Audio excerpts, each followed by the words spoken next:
Hello, everyone. Welcome to another episode of the Raynard Rhapsody podcast. I'm Foxy Jazzabelle, host, and I am at Urban Action Showcase, sitting with the lovely, talented, kick-ass star of the hit series on the CW, Black Lightning.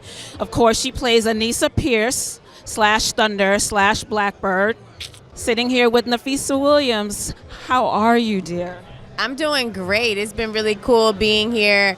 You know, this is, I would have to say, one of my favorite cons or conventions, if you will, because it's really about the culture and it's about the artists in the urban community, you know, that's breaking barriers and making strides within the entertainment industry. So I'm happy to be here and I'm great. I feel blessed. I'm super stoked to have you and meet you. So yeah, let's get started. How psyched were you when you found out that your character was basically getting their own Batcave, or as I've come to call it, Blackbird's nest?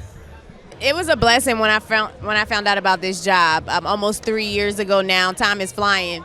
But I was really blessed and honored that I was chosen to give voiceover to this character who would be the first Black lesbian superhero that we've ever seen on television, alongside her family, which is the first Black superhero family, you know, a real life depiction of this superhero character.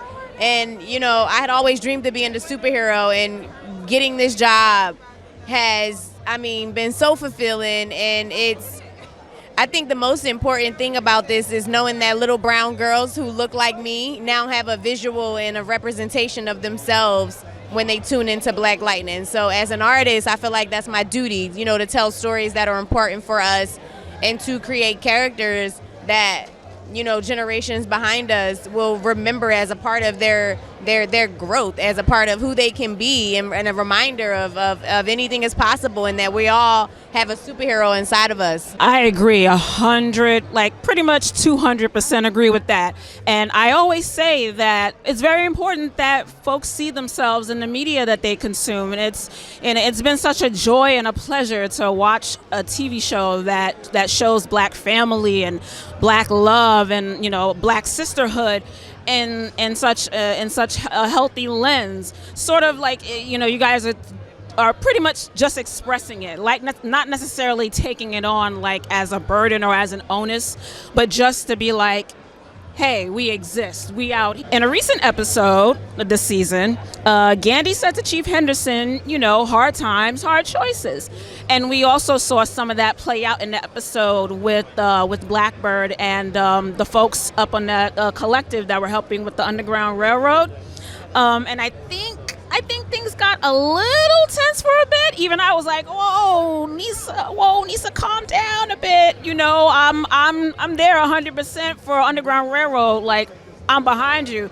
But, you know, at the same time, you know, I get where the folks were coming from. They didn't want to endanger their people and everything like that. So from your perspective, do you think Anissa and Gandhi are justified in that, you know, folks should just, you know, buck up and hard times, take the hard choices, and especially given the situation that Friedland's in? So, you know, if you were to think about Harriet Tubman when she was on the Underground Railroad, things weren't easy. I'm sure she's had to have made some really hard decisions, and I'm sure she had to do things that some people probably didn't agree with. But she also set 70 people or more free. So, you know, you got to make sure that you have order. And if anybody is out of line, you know, you do have to buck up, because that one person can ruin it for the whole 70 of us. So, you know, Blackbird doesn't always do things, quote unquote, the right way. But sometimes that's not always the choice. It's about survival. And, you know, when those survival instincts kick in, you know, it's either kill or be killed. It's either do what you got to do or lose. And when we're thinking about freedom, I know I would do what I got to do, you know, to make sure that I'm free and to make sure that my people are free. So that's my take on it. And I do agree with them, you know, as I agree with some of the things that Harriet Tubman had to do to bring her people to freedom. And I love that, you know, we keep Harriet's name alive on our show. And, you know, without even saying it, you see what Blackbird's mission is and who she's inspired by. I didn't know you had a YouTube channel until yesterday, so I checked it out.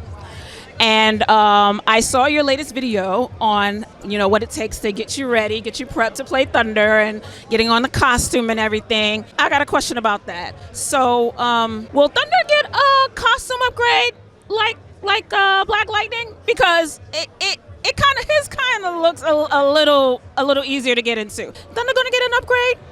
Maybe with a watch or a bracelet? Witchblade style? I don't know. I really don't know if she'll get an upgrade with her costume. I'm open to it, but I also love the way her costume looks. It's very practical. It's very badass. She looks very protected. I love that they didn't make it about her looking super sexy and trying to appease the eye of those who would be, seeing the costume. Yeah. So who knows? It's always up for the table, I'm sure. I'm down for it, but I also love how strong it looks. And, being a superhero isn't easy, and sometimes that's a part of that is putting your costume on. But yes, visit my YouTube channel. It's Nafessa Williams. TV.com. Go to my Instagram page. The link is in my bio. I'm posting really cool stories and just experiences in my life. I just bought a home over the summer. That's on my YouTube channel. So get a little peek of my house and what that experience was like for me. So yeah, YouTube is where it's at, and I think your fans are able to get an up close and personal look into your life, into the things that you're doing. And everybody always asks about the costume and the process of getting in to it and how long it takes. So that was really cool to do that. Yeah, and it was really cool to see, especially the atmosphere of the set just seems so warm and vibe. And being a Sag, you're definitely exactly, you're the fun one. So everything has to be fun and chill and warm, and it just radiates out to everyone else. So everyone else around you seems the same way, like attracts like and all that. And yes, that video definitely shows that it takes a village to help Thunder get in that costume. Do you have any current or upcoming projects that you want to shout out besides the YouTube channel? Black Lightning is playing every Monday at 9 p.m. on the CW, and I actually have a new film in theaters right now. It's called Black and Blue. It's actually playing in this theater. We premiered in this theater a couple weeks ago. So if you have not seen Black and Blue, starring Naomi Harris, Tyrese Gibson, myself, Frank Grillo, Mike Coulter, it is a film that is resonating with what we're going through with the police brutality and the social injustices that we go through as a Black culture. And I was just really honored to give my voice and to give my art over to that film. And it's doing really well, so make sure you go check it out. If you want to see a fun thriller with a good message that's going to have you on the edge of your seat, Black and Blue is in theaters right now as we speak, so go check it out. That's awesome. And then that's going to wrap it up for us here at the Urban Action Showcase. I'm Foxy Jazzabelle, sitting with Nafessa Williams. Thank you so much for sitting down with me today. All right, y'all enjoy your weekend. Peace.